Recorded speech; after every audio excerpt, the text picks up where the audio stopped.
Welcome back. You know, about 100,000 people in the United States have sickle cell disease. It's a blood disorder that affects red blood cells. And today we're learning more about some new research that's offering promising results for patients. Dr. Felicia Wilson, a pediatric hematologist and oncologist at USA Health, is here to talk more about the disease. And I thank you so much for being here. Thank you for inviting me, Lenise. Absolutely. You know, I briefly touched on the disease, but further explain, what is sickle cell disease? It's a genetic blood disorder that affects the red blood cells in the bloodstream, and those are the cells that have a protein in them called hemoglobin that carries oxygen all over the body, and that's the fuel we use to function. And so our ability to make hemoglobin is controlled by genes, and genes are little pieces of DNA that carry a code for how our body makes a protein.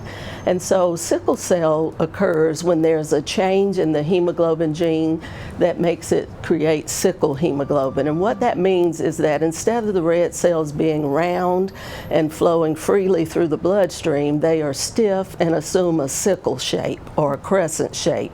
And so they cause blockages in blood flow, damage to blood vessels, which results in severe episodes of pain, could be strokes, pneumonia, and a myriad of clinical problems. Every organ system in the body is affected.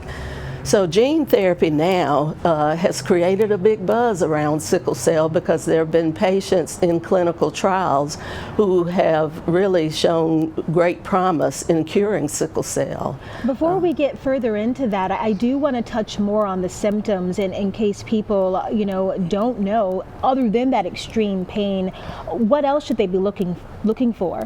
Well, perhaps the most devastating complication is a stroke. So inability to raise the arm or use the legs, impaired speech or vision or balance could be symptoms of a stroke.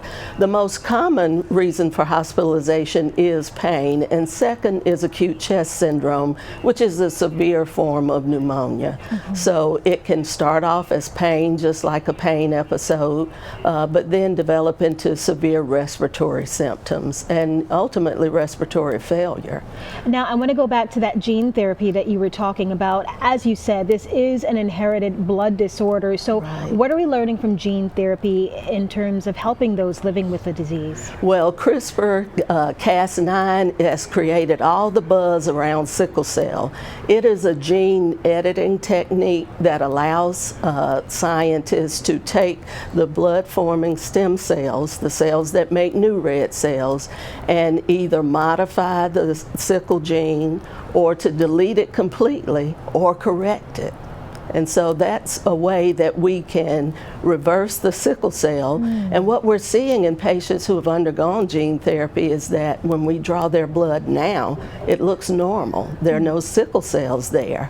And patients also report that they don't have pain. So it's been great and promising, encouraging results. Wow, we are out of time, but I do have one more question for you. And in relationship to this and how long we've been studying this disease, what are your thoughts?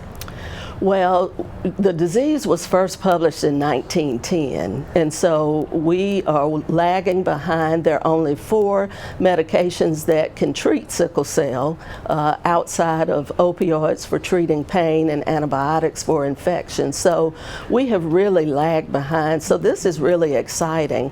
And even more so than that, Lenise, unlocking the key to curing sickle cell with gene therapy will also unlock the key to curing lots of other genetic diseases. Oh gosh, I could talk to you about this all day. I certainly appreciate your enthusiasm and your time for stopping by, for sharing this news. Thank you. We will be sure to get this posted for you to our YouTube channel, Fox News, so that way you can watch it and share it with someone you know.